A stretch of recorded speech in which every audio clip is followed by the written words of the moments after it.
You're listening to Wicked Thoughts, a podcast by Fleire Castro, founder of DashoContent. This show is dedicated to helping founders and professionals understand business trends, digital marketing, and how to be a better entrepreneur. In Season 6, we dive into a dash of AI in marketing, exploring how artificial intelligence is revolutionizing the marketing landscape. From automation to personalization, we'll uncover the impact of AI on marketing strategies and execution. Let's get into it in 3, 2, 1.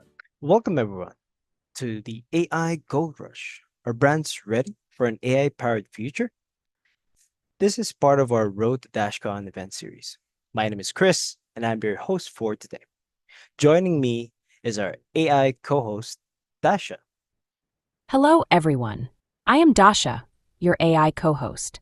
We're thrilled to have you here for this exciting panel discussion. Before we dive in, we'd like to acknowledge the heavy rains and flooding in Manila caused by Typhoon Karina. We hope you and your loved ones are safe. To ensure everyone's safety and participation, we've decided to opt for a webinar format today. Not to worry though, we will have everything to go as planned. Same talks and discussions. We thank you for coming and appreciate your flexibility. Absolutely. And on top of that, we have some exciting raffle prizes for you today, including tickets to DashCon and free day passes to Common Ground Rockwell. Big thanks to DashoContent and Common Ground. That's right, Dasha. Today's event is part of our Road to DashCon event series. What is DashCon, you may be wondering? Well, DashCon is an AI marketing and business conference happening on Thursday, August 1st. That's next week already. The conference is perfect for anyone looking to understand how to better use AI and combine it with human skills and oversight for responsible and acceptable use for their companies and teams. Today is just a teaser of discussions we're going to have at DashCon. We hope to see you there. Now, to kick things off and officially welcome you, I'd like to introduce the dynamic founder and CEO of DashoContent and an AI literacy advocate, Ms. Fleire Castro. Hi, thank you for being here. Let me quickly share my screen. Great. So again, thank you for joining our webinar and for your flexibility, changing it from an offline format to an online one. Hopefully soon we'll be able to visit Common Ground for an actual offline event. So again, my name is Fleire Castro. So a bit of context about what I do, just to give an overview. I have 16 years experience in digital marketing and tech. So before digital marketing was a thing or building a digital agency was a thing, I have one myself. I created 30 Media in Cebu, and we were able to work with a lot of local companies. Some of them might be familiar to you. Most of them are actually in Cebu. So that was my life before DashoContent. So founder, consultant of 30 Media. And again, I've become a speaker, a consultant, a trainer. I've worked with the ICT. I've been sent in different countries for the US Embassy for talks. And so that was my life until I realized, there are things that could be done better in our industry, especially in digital marketing. And I decided to build right now our 2-year-old company, DashoContent. So DashoContent is an AI-powered content subscription platform. It's a product of Content Dash Private Limited. We're actually a Singapore-registered company, although most of our customers are here in the Philippines. And so yeah, that's DashoContent. We are the hosts of DashCon. We've created this webinar in order to geek out about AI because we love AI so much. And it has affected the lives of, a lot of creatives, writers, and even marketers. And when did this start? Of course, a bit of context. It started to go downward. No, I don't want to say downhill. I would say the release of ChatGPT made us geek out about AI because it changed the landscape forever. So I guess everyone knows about ChatGPT. Can I see maybe on the chat? Can you type 1 if you've used ChatGPT today?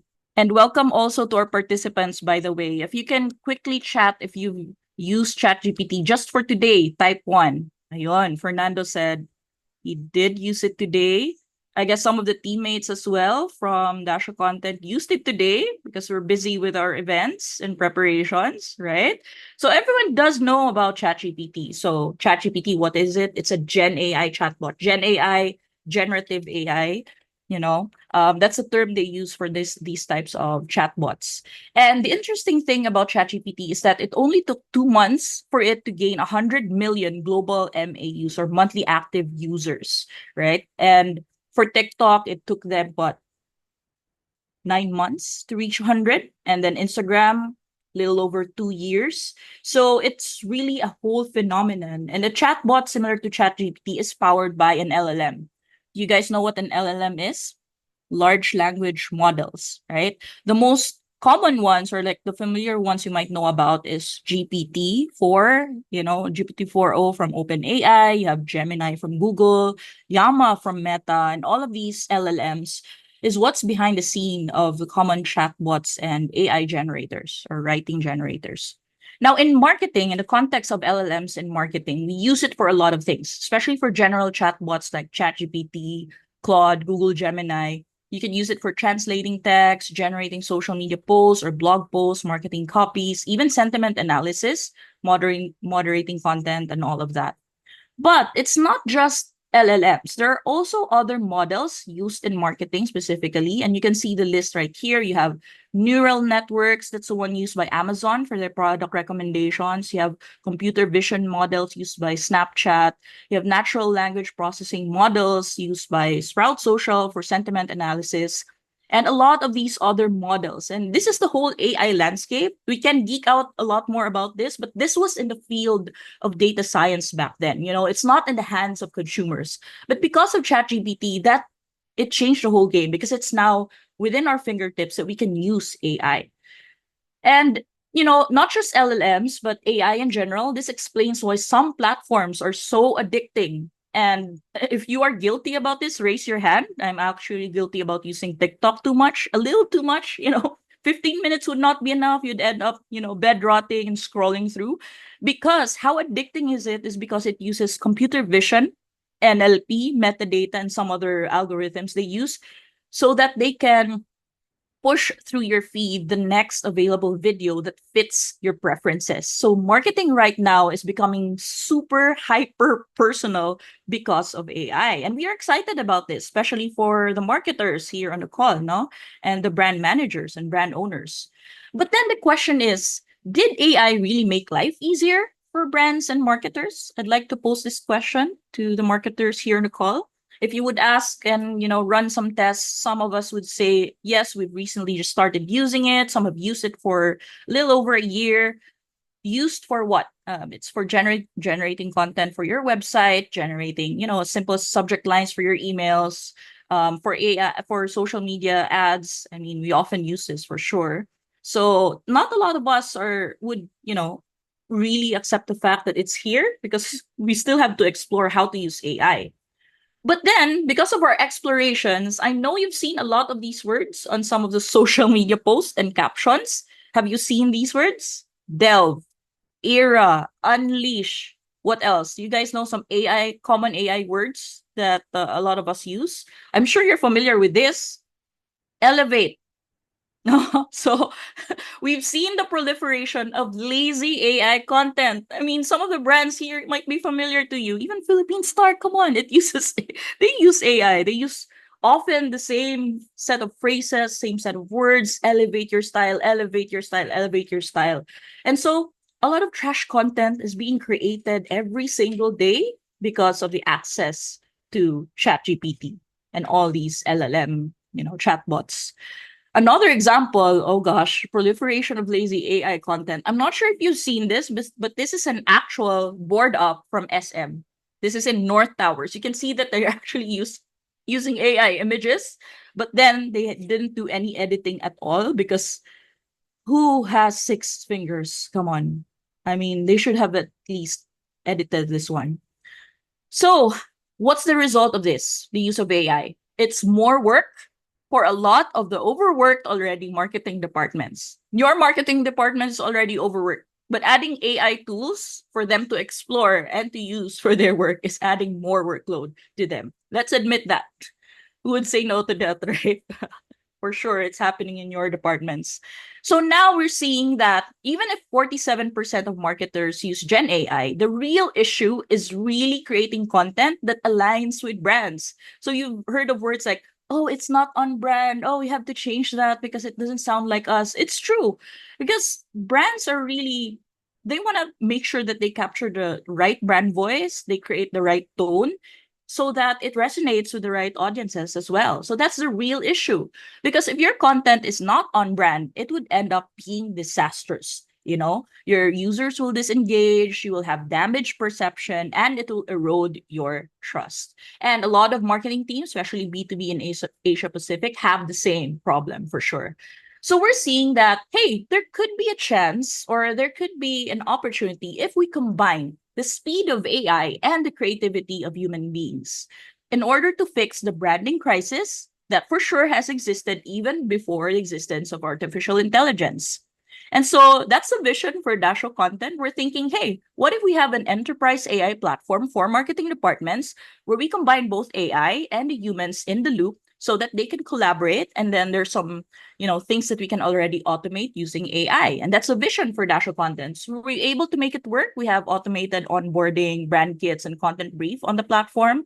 We have ready to use ideas, categories, and content itself. And the important part is to have humans as well who are AI assisted, writers, creatives, editors, right on the platform to help the brand stay on brand.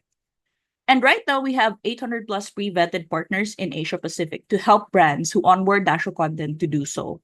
And so this is how we envision we simplify content creation, especially for brands. But then the question arises, and that's the reason for having this webinar. The question is, are brands even ready for an AI-powered future? And so I would invite everyone to explore this topic today. We have wonderful speakers, panelists on the call. We have our host as well, who's an expert in his field. And do feel free to field your questions. And yeah, let's geek out about AI. Thank you. Thank you, Fleire. Now, let's start our panel discussion. It's time to introduce our panelists. Joining Fleire is Penn Lat, co-CEO of Virtua Solutions, with over 15 years of experience in the customer service industry and remote operations. Welcome, Ms. Penn. We're glad to have you. Next, we'll have Sal Saqeb, former Vice President of SCI Capital Global, now a digital marketing agency owner and Managing Director of SCI Capital, LLC. We're also joined by Mykee Dizon, Marketing Solutions and Partnerships Manager of MetroMart. Last but not the least, to moderate this panel, we have Sir Miko David, a marketing and digital consultant of David and Golyat. Miko, the virtual stage is yours. All right, guys. I think it's my first time to attend a session where you have both an interplay of an AI-enabled speaker and, of course, our lovely Christoph who shared it live for us. No? So anyway, guys, good afternoon, and we have a lot of things that we can happily discuss today. And I think the benefit of today's session is that we get to pull from the expertise of the different panelists that we have here. And maybe just to build before starting the questions, I was reviewing everyone's profiles, no? And you have people who work a lot with different MSME startups. Others have done things in different markets.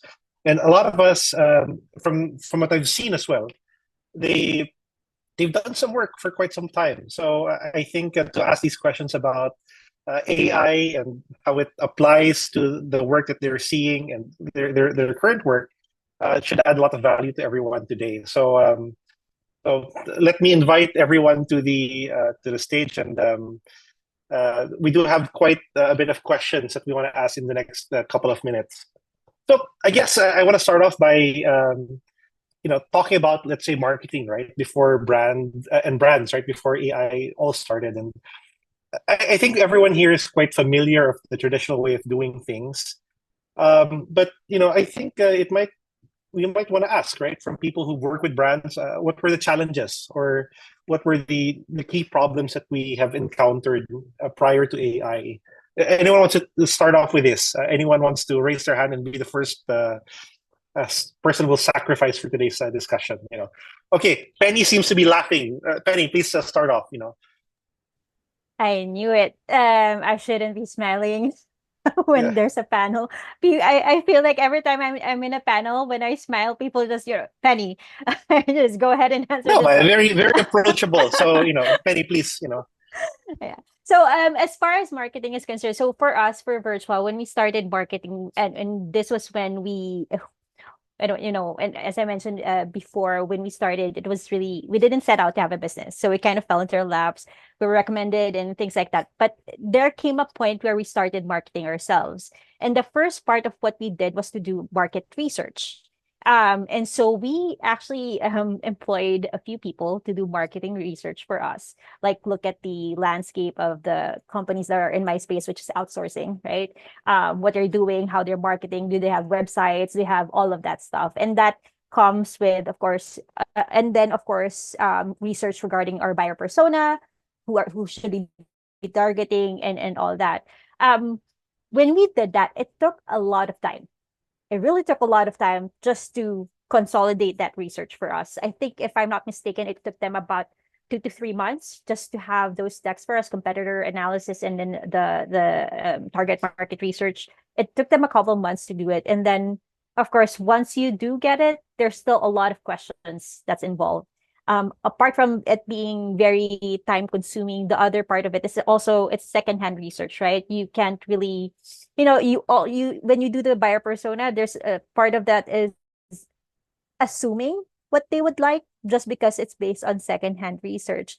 And so it's labor intensive. It was labor intensive. And then it was also time consuming for us in terms of the market research. And then we had to go and do ads, which is, I don't know if there are a couple of BPOs that do ads and everything, but we still didn't, what do you call it? We did do A/B testing in terms of, in terms of what ads to show and which websites to go, and which platforms to do our ads, whether it's LinkedIn or Facebook and things like that.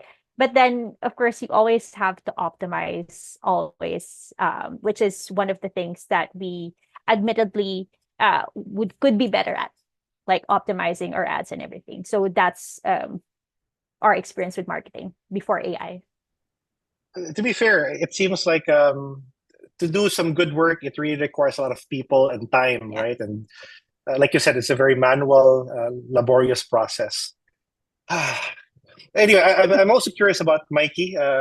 Mykee seems to be very engaged, So, Mykee, I mean, of course, the word I'm using is traditional marketing, right? But what seem to be the current challenges or pain points, as you currently, run with the role of MetroMart, or even in your previous jobs? What would you say are the challenges? I would say. Hold on, I'm just gonna put it out there that I should also probably not smile. Uh, Okay. but anyway, to me, it's because at least for MetroMart, at this point in time, we're heavy on data.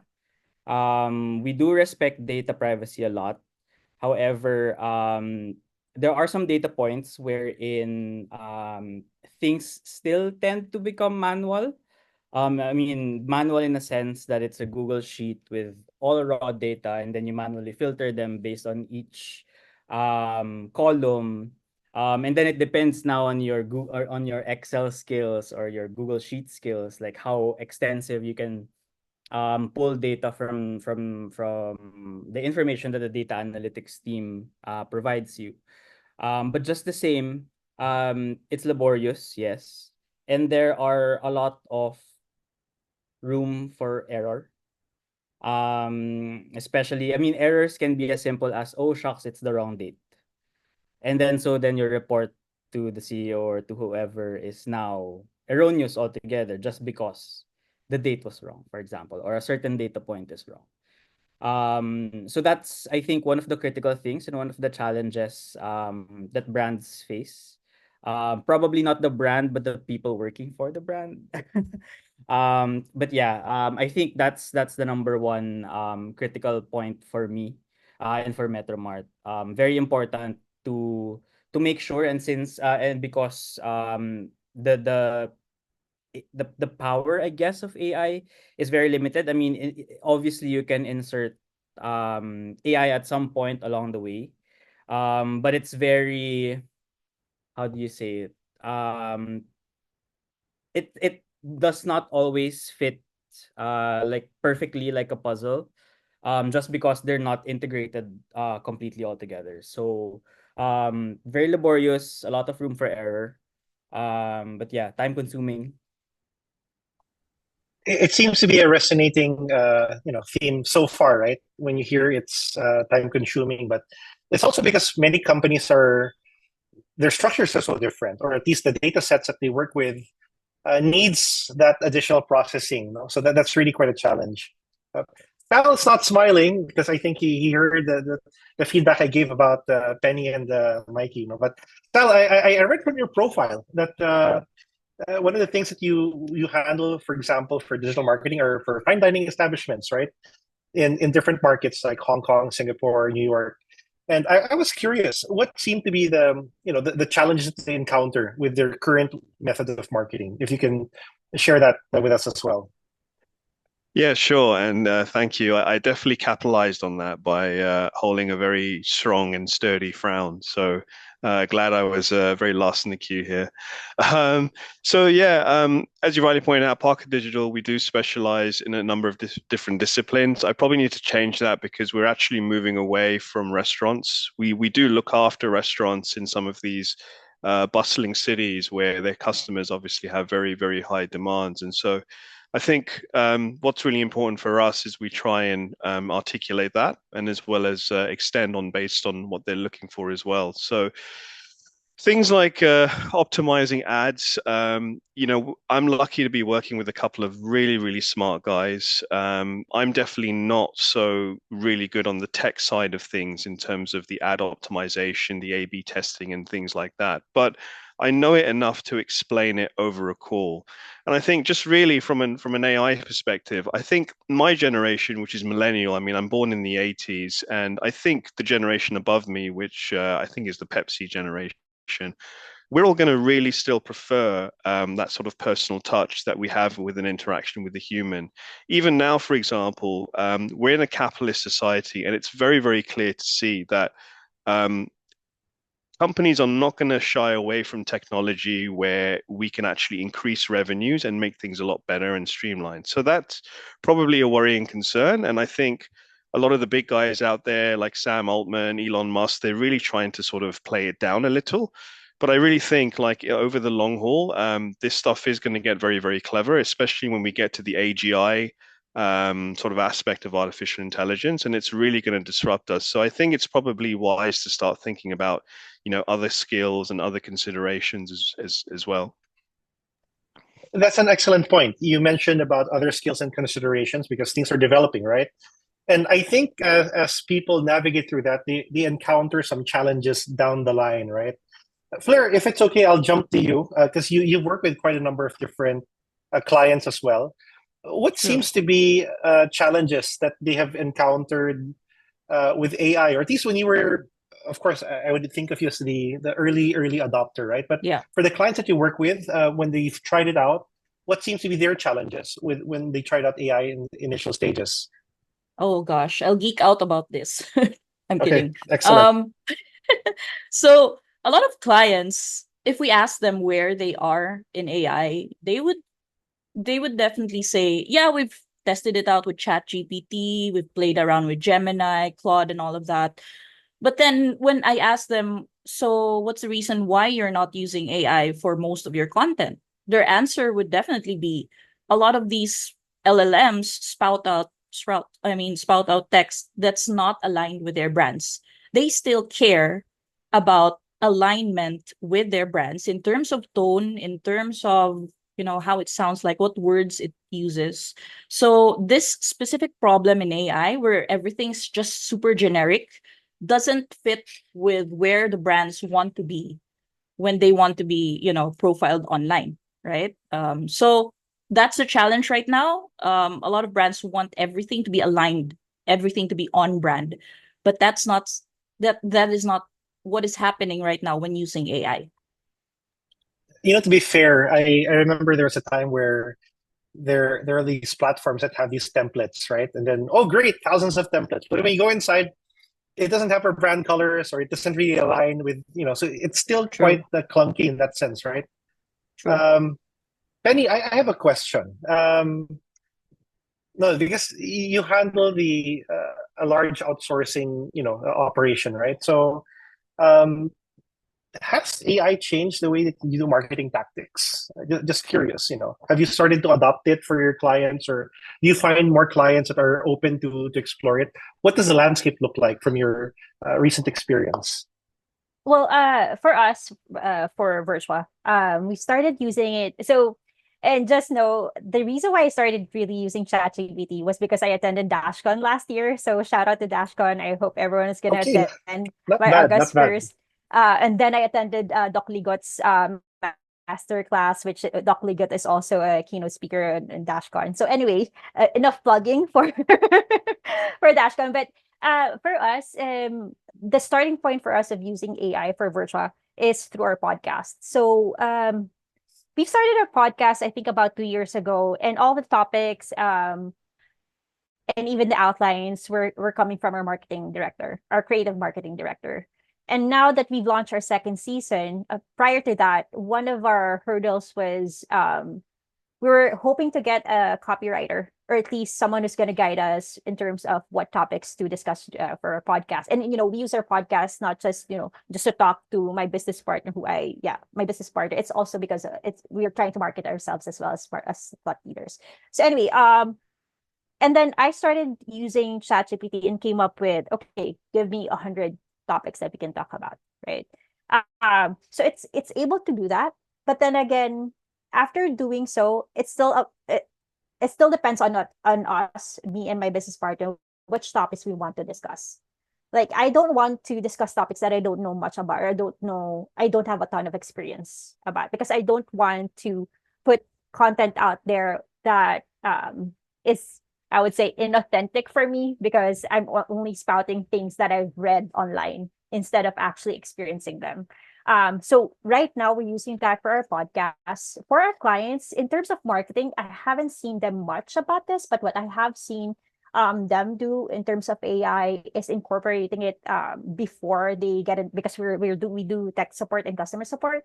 So they do incorporate AI before someone gets in touch with tech support, because we're more on troubleshooting glitches, bugs in the system. That's what we handle. They have that, as well as trying to like most of the how-to questions. That's what they use AI for. In terms of tech support for us, we did try. Well, some of my people did try to use, ChatGPT and trying to come up with responses. And previously, we are doing templates, as you might have said, macros and templates when trying to talk to customers. Some of them did try to use AI, but then, as Fleire said, it sounded like AI, right?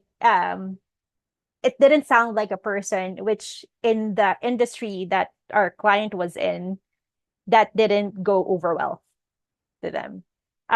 Plus, of course, because this was like, I think this happened in the early months of ChatGPT. Some people think that if ChatGPT gives you the answer, you just copy paste. No, you should still review it and edit it before you send it out. So that's how we've seen companies use AI, or are treating AI right now. Generally, it appears to me that there is some openness to it, because, hey, we can come up with Yeah. different permutations, but at the same time, right, here you are receiving some things that you still have to fix. You still have to adapt it. You still have to modify it to what's really applicable. Out of curiosity, from the people in this call, who here is actually handling things on creative materials, right? Like creativity on branding, or let's say things on generative AI on that part. Sal, Mykee, are you guys on that front currently, or have you encountered these things recently? Open question to both, practically. I'll go. Okay, Mykee. Yeah. So previously, so I started before I got into strategic side, and on the strategic side of marketing, I was heavy on creatives. I did a lot of photo and video work for different clients. Medyo at that time, during my younger years, I was an end-to-end agency. So it was from pitch to filming, to editing, to delivery, and then to revisions. On top of that, all the paperwork. So I was practically a one-man team when I was younger. Um, and sorry, the question was how different it is today, was it? Sorry, Well, I more like missed I'm that. curious about how do you see it now translating to the creative side, right? Or how's it affecting things, from a creative standpoint? Okay. I think things are now easier in a sense that this is against I'm sure I've seen the lineup of questions, and we're later going to talk about like the ethics of things, right? Sure. But I have seen now that things are just so much easier with AI. It's both a good thing and a bad thing. Good thing for content creators and content producers and brands, because production of creative materials and creative assets are now much easier. But on the flip side, if you use AI and if you have generated something through AI, um, it tends to deceive consumers. And so that's where, in my opinion, as brands, we need to strike a balance.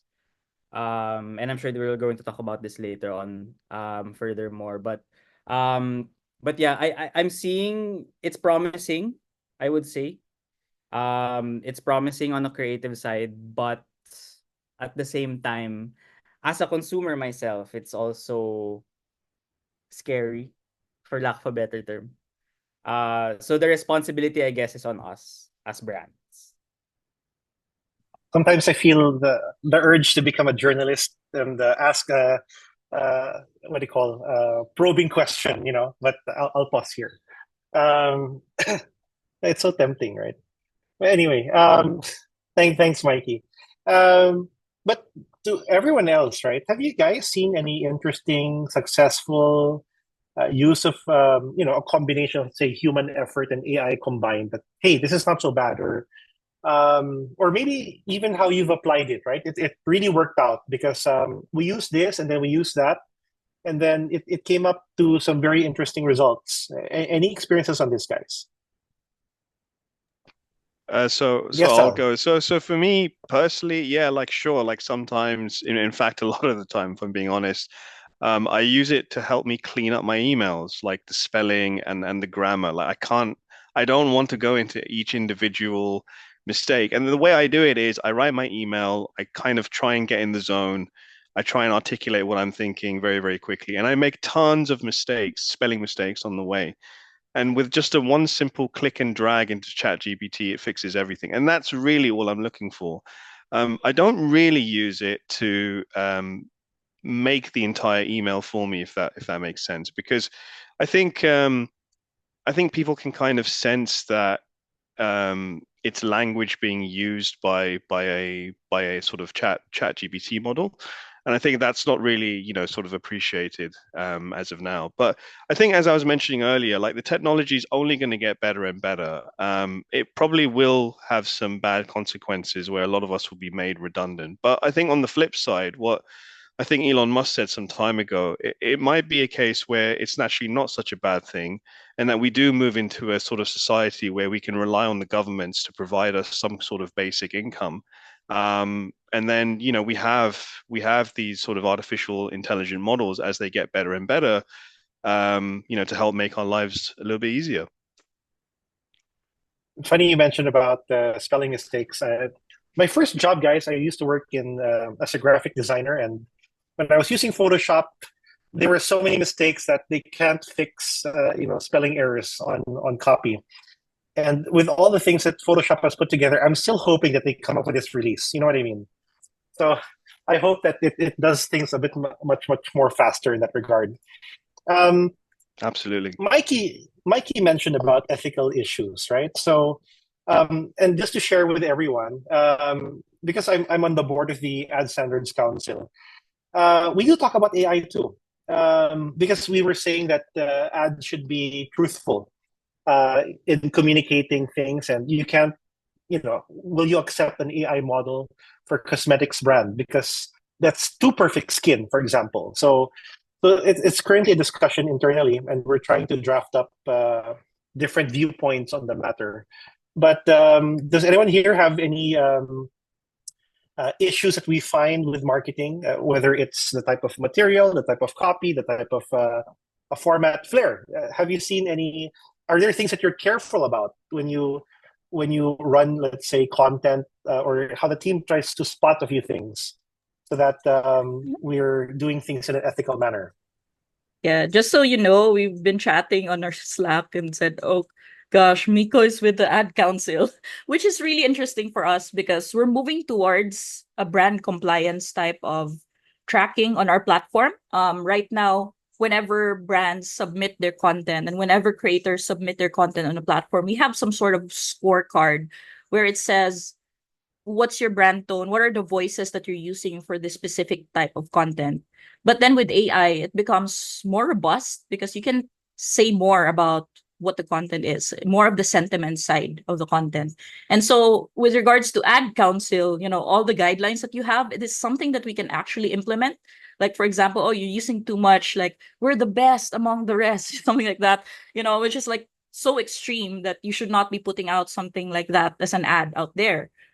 So in terms of brand compliance, we're still at the level where we want to make sure the content is aligned in itself with the brand voice, at least, so if you are a B2B brand, you usually sound very boring. I don't know, that's a common trend. But if you're a B2C brand, for example, you want to put out a persona of being very fun, very young, something like that. We can detect that on our brand scorecard or the content scorecard that we have. And I think on the content creation perspective, because that's what we do. I mean, when we service the customers we have at DashoContent, we have to make sure that it's compliant with their brand requirements. It's always the brand guide, the brand Bible, the brand book. That's always like up there. Before we create content, we have to understand the brand. So right now, I would really say that we're doing that on a human level, because AI, you still have to fine tune it. You still have to train it, just like how you're training your own marketing personnel. You have to get to a level where, you feed them the information that you want them to create, right? And so I'm thinking that AI can definitely do that. Like what Sal said, we're heading towards an era where we don't need humans anymore. Everything can be done by AI. But at this point, we're seeing, Miko, that there's still a lot of human touch for every single, production task that we create. It's still humans at the end of the day. Because if you don't check, of course, the clients will check, the customers will check, and they're going to say, revise it. It doesn't sound like us. It's not the right colors. It's not the right tone, etc. So there's still that process where, the right person still has to check your produced content, and they're still gonna say it's approved. It's not approved. I think it's excellent that you mentioned that to have these guidelines in place, right, or a process. And I liked your earlier slides where you showed how everyone wrote "elevate your style," right? And to the uninitiated, that would have seemed like, hey, it's a unique thing. But if you knew any better, then it was used by so many different other companies. And I think that type of internal check or process of just making sure would be important. Honestly, I think once things are in process, it just becomes automatic. And maybe there could be a fail-safe way of doing it. Or like what Sal said, it would have gotten so much better in a case that it self-regulates itself, right? Yeah, I think that's quite good. Now, I'm just I thought to move the discussion a little bit further, and what I just liked about this discussion is that people touched upon different aspects of AI, right? I think when people talk about generative AI, it's usually they would think about the copy, they'd only think about the images, but Sal described that, hey, we use it here for checking for spelling and grammar. Penny mentioned that we would think of it from an aspect of our podcasts, right? So I feel like there's so much different aspects of technology at play and how people are able to use it. Mykee, before Mykee, Penny first. I was thinking about Penny. Penny, are there any types of technology that you've found to be quite interesting that you personally like, that when you thought, oh wow, this is pretty interesting and this is applicable to us or could be good for a lot of other people? Just curious. Are you talking strictly marketing or any other area of the business? No, let's talk about anything because that's the beauty of like visibility, right? So different stakeholders see different things. Yeah, please go ahead. So I went to a conference, I think it was in Singapore last year. I think I was with Fleire last year when one of the pitches was about, I don't know if it was a keynote speech or it was a pitch where they were saying like using AI for recruitment. Instead of having an actual person go ahead and do the interview, it'll be just recorded, and then the company or the software will just go ahead and look at the speech and everything and tell you and give you scores. I think that's as far as I can remember what it does. I can't even remember what the company name was, but I do remember in that conference, like all of the startups, most of them, I would say about 70% are AI driven, like they're AI softwares. So anyway, that part to me is interesting because, as you know, in the BPO industry, we're all about people, right? We're all about trying to find the right fit for our customers, for our clients. And so if that helps me out find the right match to my client, then of course that makes it easier for us, right? It also could make things faster. The only concern that I had when I was hearing this pitch was regarding bias, which is, I mean, even if it's a human person doing the interview, there's you still have to be conscious about your biases during the interviews. But then again, we're talking about software or AI where you're programming in, and now it's going to be dependent on the biases of the person doing the programming or whoever is designing, right, the software. So that to me was my only concern about it. I'm pretty sure they're going to address it. They did say that they were working with different, professionals and things like that. But then that specific part to me like needed a little bit more transparency before I even kind of consider it for Virtua. Understand. Sal, I just thought to ask you a connected question. I remember seeing that at SCI Capital, you would look at the different types of or companies that might be in, let's say, blockchain or AI. Have you encountered very interesting use cases, possibly in marketing, or if not in marketing, how are they applying, let's say, AI in their line of work or sectors? Yeah, it's a really good question. So not so much. We've sort of moved away from sort of startups at the moment, and then the reason why that is it is quite challenging to sort of gather capital. Firstly, there's a huge bubble around wanting to create a startup and for it to be incredibly successful. And then the second thing as well is for everyone that's extremely upset about not buying Bitcoin in 2016 and prior, they're also trying to, ride this sort of AI wave, and that's not going to go away now. So if there's a new technology that appears, then everyone, including investment fund houses, are going to be very cautious of that. And there's only really appetite now for various fund sources to venture into companies that have got good traction, a good PPA in place, a good off-taker, that kind of thing. For venture, though, for venture funds, as you probably know, that they're willing to take more of a risk. So they will do, 1 in 20 investments in the hope that that one investment becomes a tech unicorn or becomes incredibly successful. So I wouldn't know too much in terms of, these sort of startups or blockchain utilizing AI.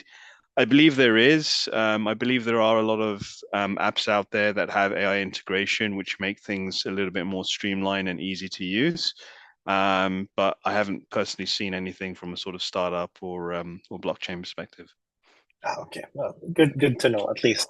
Well, maybe just to share with everyone, I guess out of all the different solutions that I've seen so far, one of my favorite ones is a company in Denmark, and it's called Neurons. And what these guys do is that they worked on a lot of these eye tracking studies, and they built an AI model out of that. So practically, you upload any material, video, graphic, or you name it, it'll determine where people will focus on in the first 3 to 5 seconds.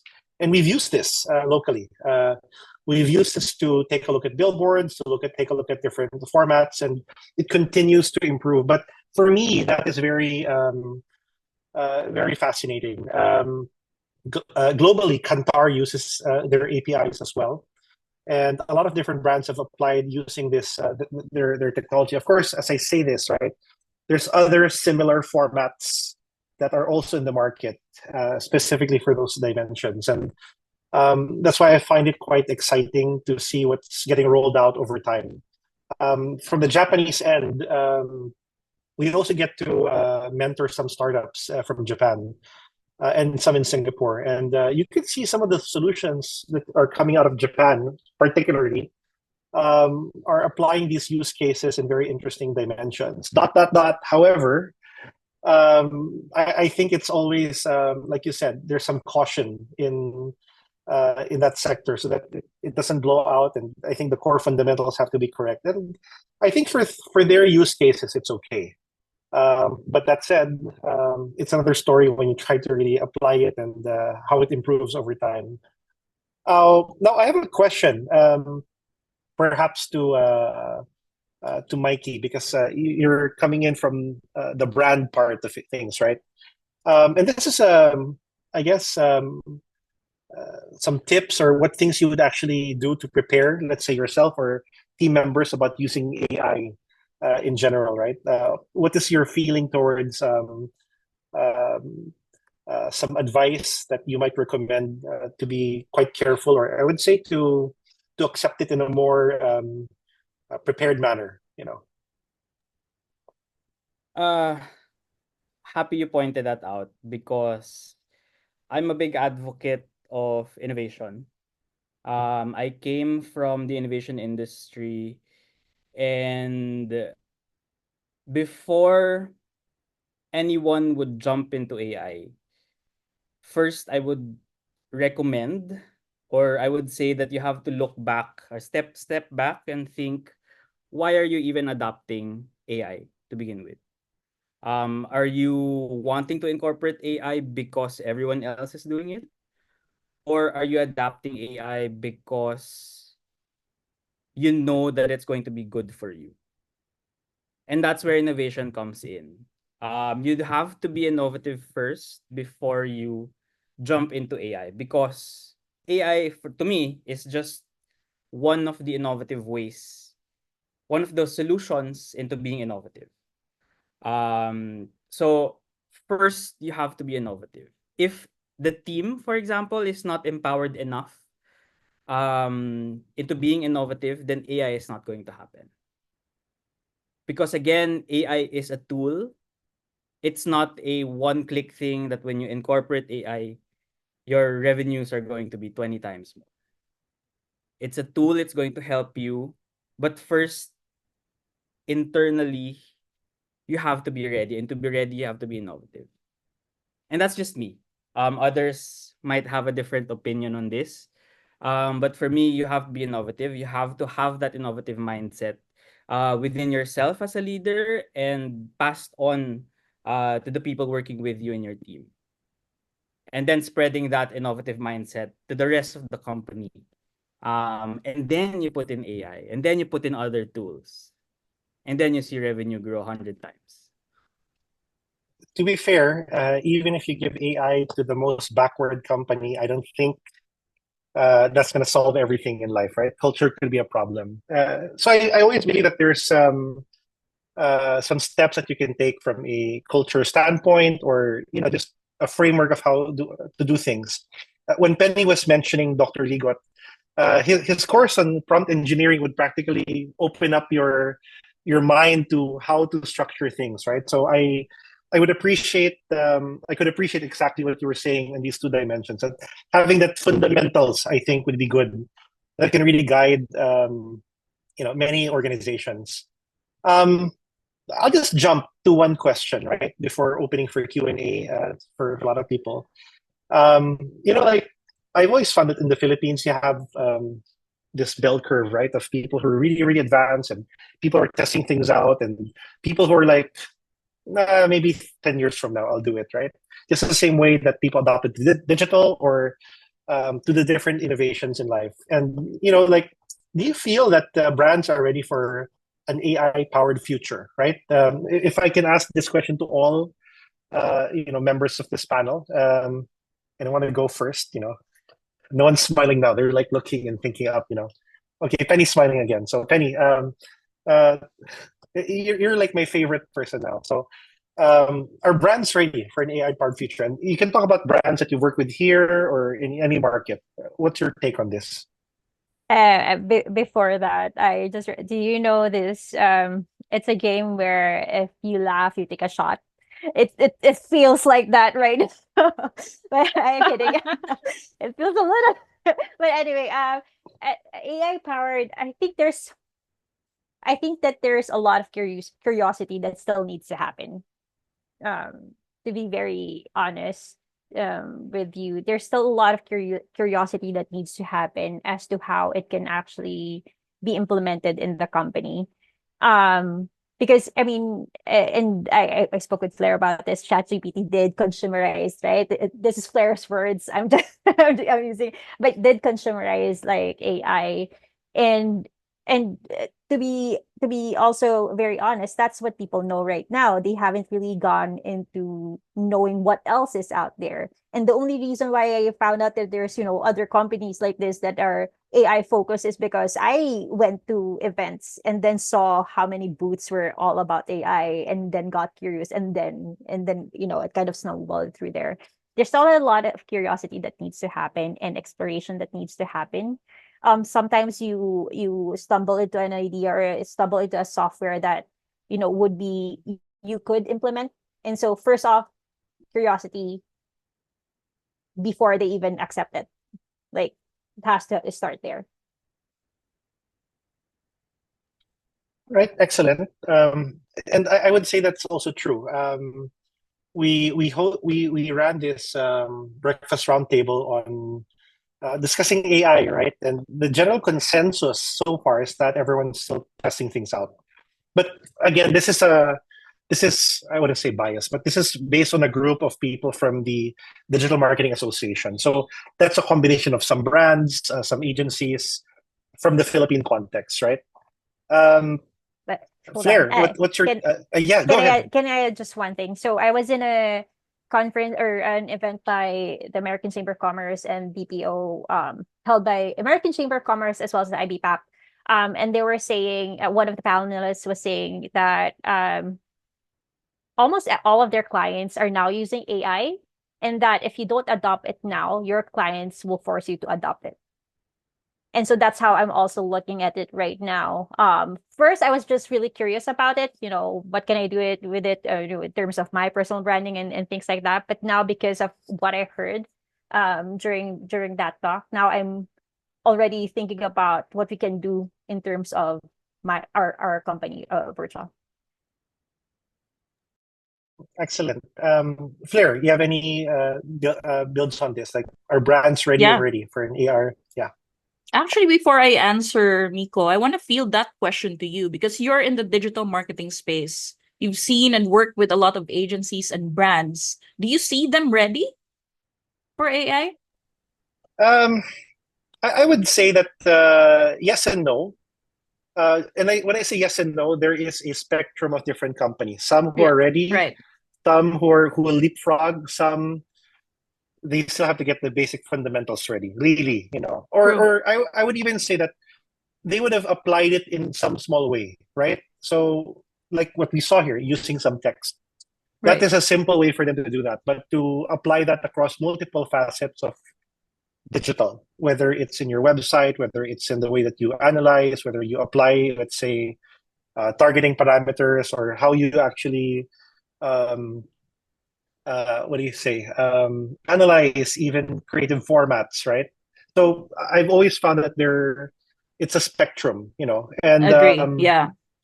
and I was hoping personally, right, some of the people who are in the advanced end would be super duper far from everyone else, but not yet. It's still fairly early, and I think it's a function of well, in the words of Penny, right? It's if your clients will ask for it from you, then you will do it. But on the flip side, here in the Philippines, I think if we recommend it, then they can try it and learn from it.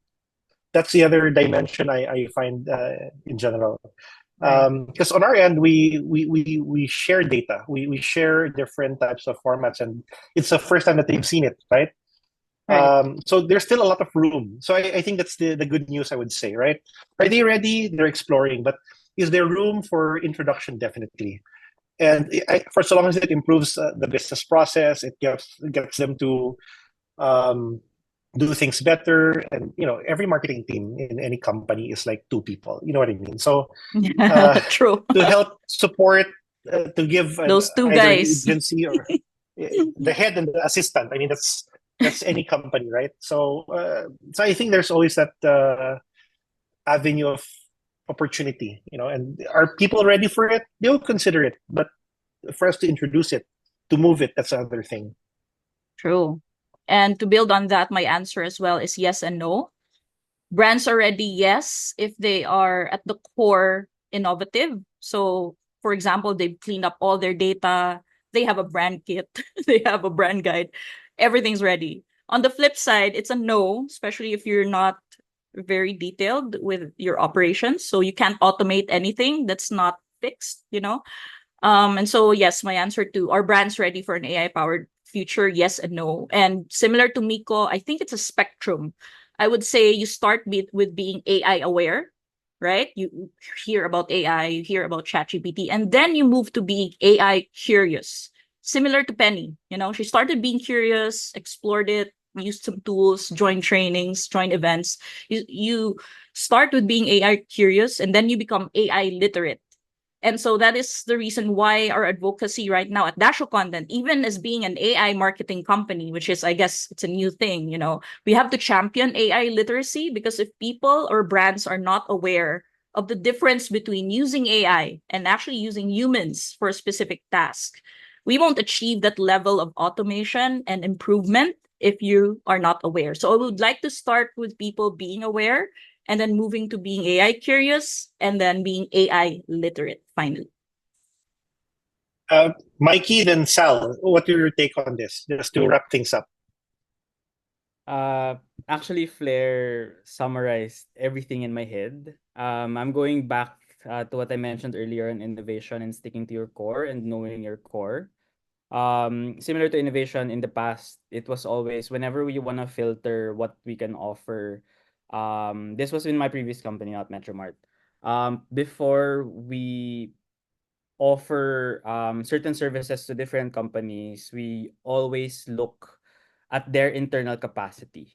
Similar to AI, yes, go for it if internally you know that you're capable. If you know that you're not doing it just for the sake of riding on the AI trend. Because to me that's very important. If in your heart, in your core as a company and as a brand, um you know that AI is going to help you, then yes.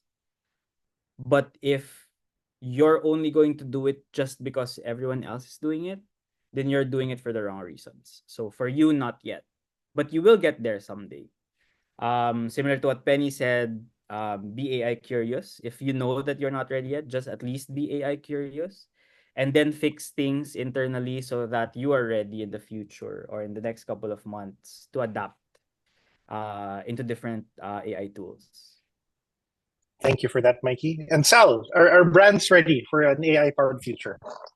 I think so. I mean, I think all brands, whether you're giant cap or a small startup, everyone's looking to have their workflow optimized. So I think already we're off to a really good start. I mean, it has its challenges, but you could look at the same argument with like the introduction of the internet in like the late 90s and sort of large screen monitors to where we're now got flat panels. So I think it's just going to get better and better over time. And I think, as Penny rightfully heard, yeah, I mean, we're all going to be at a point where we're going to be forced to use it. So I think it is very important for us. Most of it is actually for the good cause. And I think once we actually implement it, I think across the board you'll start seeing it more and more in different industries and sectors. Okay, excellent. And I think that's encouraging news for everyone, right? So guys, we're gonna now end this panel and jump into a Q&A session. And Charlene from DashoContent has just shared me 4 questions, that none of you are prepared to answer, just because. Oh no. No, but I mean, but anyone can answer this practically, right? So let's try to tackle this, and anyone can feel free to answer it. Okay. Okay, so the first one, right? What metrics do you use to evaluate the success of AI-driven marketing initiatives? That's a question.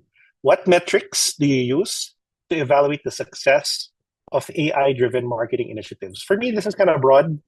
I think it depends on the dimension. But anyone wants to tackle this question?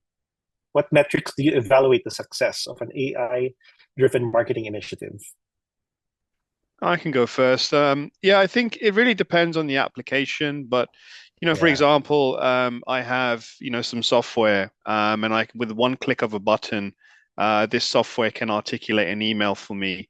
So I use my own judgment. I mean, I've probably written over 50,000 emails in my career, and it's just gotten to a point where if I get an incoming email, or if I want to bridge a new connection, or if I want to try and reach out to a new client, I really think I've developed the process to do that. And I teach this as well, because I do sort of sales mentorship as well. And even on LinkedIn, like I wouldn't consider myself as busy as, say, like a CEO of a bank, but these are people that I'm trying to reach, right? So I would never in a million years try to write them a complete thesis or an essay, as I like to teach. The real key is to keep it really short and sweet, go onto their website and find something that you can actually sort of break the ice with. And some of this stuff on some of these software applications, I just feel okay, but you can tell they're kind of they're kind of automated. So yeah, the answer to that question is I think my own self-intuition really, just with applications like that. I mean, that's also considering like I don't use AI a great deal, but for where I do use it, yeah, absolutely, I use my own sort of internal process. Oh, excellent. I think that's a good point for everyone, right? I think you have to take a look at the use case of the AI and whether you have, let's say, your control or test group. The test group being the AI marketing initiative that you're running. So at least you can see whether it's incrementally better or not, and to apply that into what you're trying to measure. There's another question here. Any tips on how you ensure that AI-generated content aligns with your brand's voice and identity? I think some of you have already touched upon this. Any tips that you on how you ensure that AI-generated content aligns with your brand's voice and identity? Fleire, I think you mentioned this already, right? Practically having that, what's the word that you used? Guidelines, or at least Yes. Yeah. But anyone wants to add to that? Penny, Mykee as well. Any builds on this? Well, Any other tips? First off, though, Flair did say about like the brand tone. So you need to know what your brand is first. Like very, very first thing, you need to know what your brand is first, what you stand for, and everything like that. Know that when you do use AI, you will have to go in and audit. It's not prepared for you. You would have to go in and audit it and see if it resonates with what you want to be as a brand.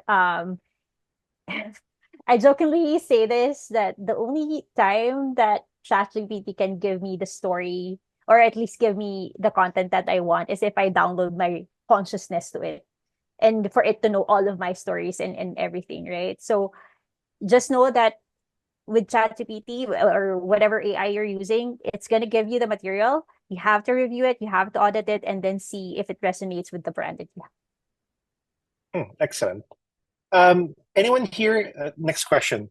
Have you encountered any pushbacks from customers or stakeholders regarding the use of AI or business? AI in marketing or business? Any pushbacks? I don't want to use this. Like, no way in hell. Anyone?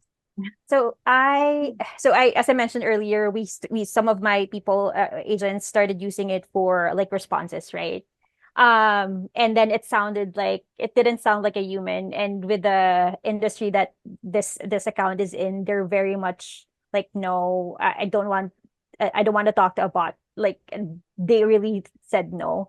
But with, I mean, it's I think granted because again they just copy pasted from Mm. ChatGPT and never audited it. And even me, I knew it was like derived from AI. And actually right now for this specific account, they have asked us to stop using LLM models, LLM Mm. AI. Oh. Yeah, and just because they want us to submit a business case first of why we're going to use Mm. it before they actually like go through legal and everything. And it's probably because I'm sorry, I can't just say which industry this account is. But because for this industry, data privacy is like and security is at its highest. Like I can't even share any of my Google documents to an outside email. Like that they're that close of a system. And so they have asked us to stop using anything except for the ones that they've approved before and then submit a use case and then yeah, have it approved. To be fair, so I came from another like a panel discussion, and one of our panelists is actually from the medical field, and they shared that just because things have to be hyper precise in their field, they have to be very careful of what they release. So their human intervention has to go through so much layers because you're talking about someone's health, and you cannot have um, any like lapse of, let's say, processing that goes through humans. So yes, it can help, but major part of that still has to be controlled, in some dimension. So I think it could be very sector specific. There's a question here. As team leaders, how does AI influence your hiring decisions? This is quite unique. Do you consider AI literacy a necessary skill for professionals today? Or do you foresee it becoming a requirement in the near future? So that's quite an interesting point of view. Anyone here that feels that it'll influence your hiring Me. decisions? You, okay, of course. Yes, of course. Yes. Yeah, because we're positioning ourselves as an AI marketing company. We do plan to have a beta launch of Dasho Work, and one of the requirements really is to be AI literate. But it's quite simple. Even internally with our team here at DashoContent, I just require them to have at least one AI tool that they're really familiar with, that they can play with every day, or maybe use it as a co-pilot in a sense for their work. That's a very simple policy. Aside from having just one tool, at least make sure that every output is human edited. That's our only rule inside DashoContent. Have at least one tool and make sure that every output is human vetted, so human edited.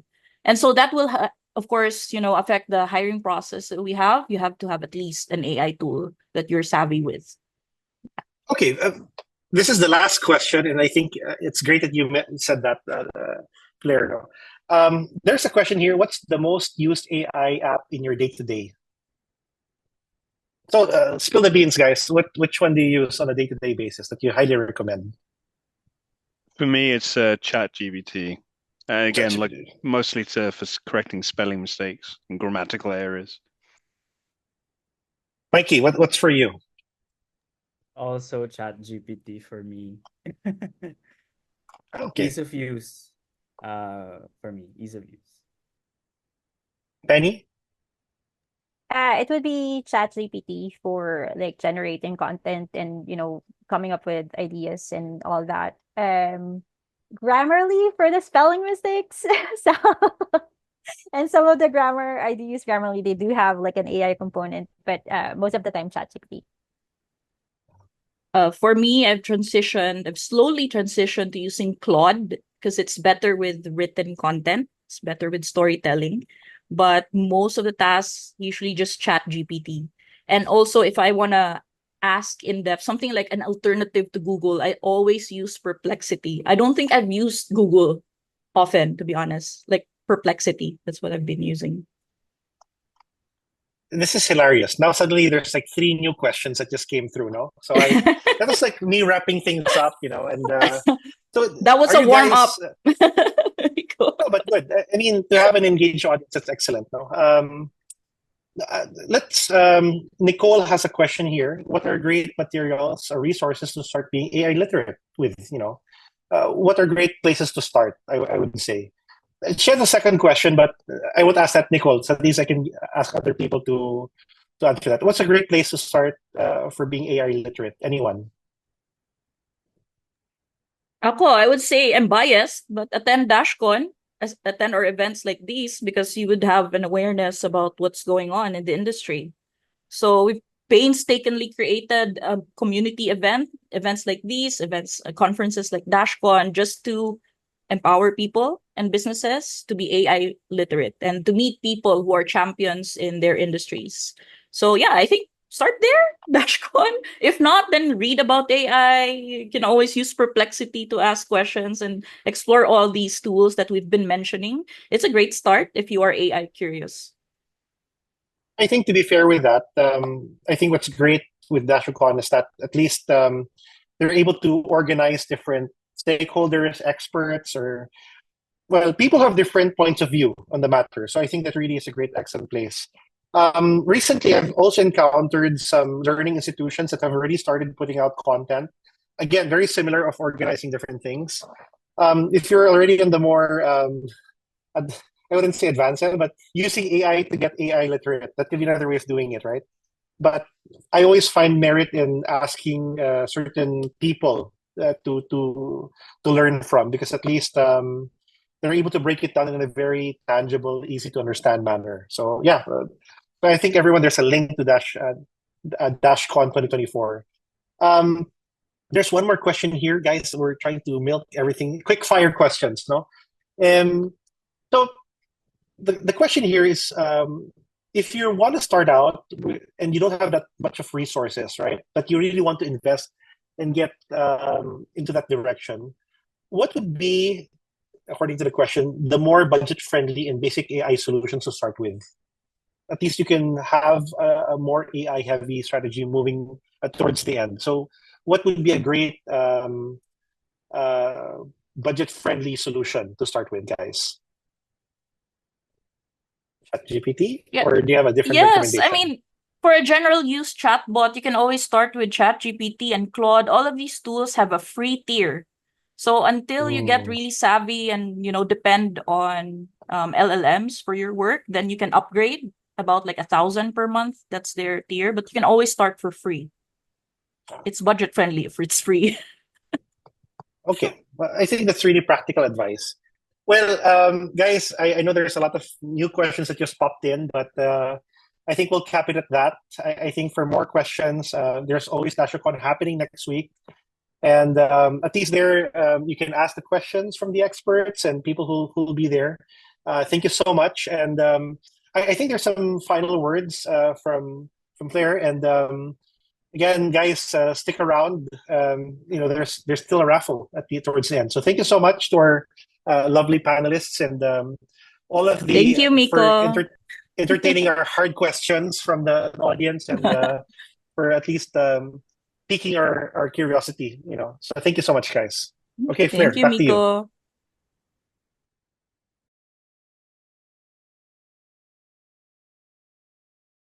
Thank you for those questions, everyone. And thank you, Sir Miko, for moderating. We hope you found the discussion as enriching as we did. It's always inspiring to hear different perspectives and experiences with AI branding and marketing and its implications. Thank you again for being here today, everyone. On behalf of my teammates at DashoContent, we would also like to thank our supporters for today's event, to Common Ground and, of course, to Aspire. Here to share a few words about Aspire is Global Account Executive, Mr. Patrick Simeon. Welcome, Patrick. Hi, folks. Can you hear me okay? Yes, sir, we Great. can. Great. Hey, hi, folks. Thank you for, letting Aspire be a part of this exciting event. Just to connect it back to the discussion, right? I really do believe that just in regards to the discussion here, people explore such technologies such as AI for their businesses in the hopes of improving aspects of their businesses, such as, operations and processes, hoping to get, let's say, finance savings, time savings, analytic insights, and more, right? that's something that I just want to echo as something that's really important, and is something that we highly support with our company, Aspire. So we're basically, we're a fintech based, we're a Singapore-based fintech that provides an all-in-one finance OS that helps businesses with their finance management. So aside from the fact that we provide market-leading experience and rates for businesses that need multi-currency business accounts, we also, just to connect it back, we also provide AI-powered features with the hopes of improving previously mentioned aspects, mainly around finance and time savings, which can really compound for businesses, right? My hope here is it results in leaders like you to be able to focus on the continuous growth of your businesses. Now, if you want to be able to learn more about how we do this for, various businesses in Southeast Asia and the world, please feel free to reach out to myself or the team over here at DashoContent. And, always keen to build new connections with you folks. And I'm hoping to actually just, see you at DashCon. Sweet. Thank you very much, Patrick, for sharing about Aspire, and also to the rest of the Aspire team for your support. Now, it's time to give out some prizes. So, Dasha has been keeping tabs on everyone in this Zoom, and she has randomly selected some winners here. That's right. I have chosen winners of 10 Common Ground Day passes. A pass gives you venue access Mondays to Fridays, 9. That's right. I have chosen winners of 10 Common Ground Day passes. A pass gives you venue access Mondays to Fridays, 9 a.m. to 6 p.m. You get high-speed Wi-Fi, unlimited refreshments,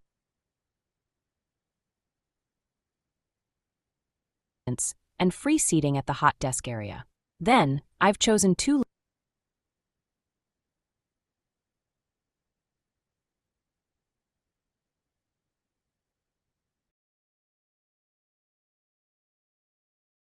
lucky winners who will get free tickets to DashCon 2024, worth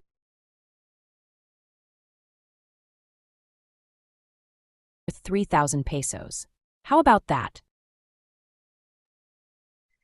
And drum roll, please, as we are about to flash the winners on your screens. Congratulations to Sir Romilly Annette de Leon for the DashCon tickets, and Rizaldi Bayani with the DashCon tickets. Anton Alexander Reyes, Timmy Gonzalez, Mary Stella Duque, Val, Eden Saliz, Maridel Lalisan, Eileen Mohe, Kevin Jiro Matsuyama, Waldrich Carbonell, Fernando Bellarmino. If you see your name on the screen, send my teammate here, Jen, a DM on Zoom with your email address. We'll get in touch with you with the instructions to claim your prizes. Congratulations again, everyone. Now, the round of the program, and thank you all for being here today. Let's welcome back Ms. Fleire Castro. So again, thank you everyone for joining this webinar and for being very flexible. We hope to see you at DashCon next week on August 1st, Thursday, to have the conference and meet the champions of AI in marketing and business. And so thank you again to Common Ground for helping us out. Thank you to Aspire, Patrick, for being here. And of course, thank you to Miko for running a really fun panel, and for our panel speakers as well, Penny, Sal, and Mykee. And to everyone who supported this event, thank you. And of course, to our participants, thanks for being here. And thanks for being on this webinar. And of course, to Dasha, our AI host, and to the team who's running the show, Miss Charlene, and to Christopher, and of course to Jen and the rest of the DashoContent team. Thank you so much, and see you next week at DashCon. That's right. And thank you again to our supporters for today's event, DashoContent, Aspire, and of course, Common Ground. I'm Chris, alongside with my AI co-host, Dasha. Thank you all for being here, and stay safe. Bye. And that was the latest episode of Wicked Thoughts. Make sure to subscribe and join the host on The Wicked at thewckd.com. Thank you to our sponsors, the company Cebu, Third Team Media, Dasho Work, Dasho AI, and DashoContent, a content team for your marketing department. Tune in for more wicked conversations right here at Wicked Thoughts.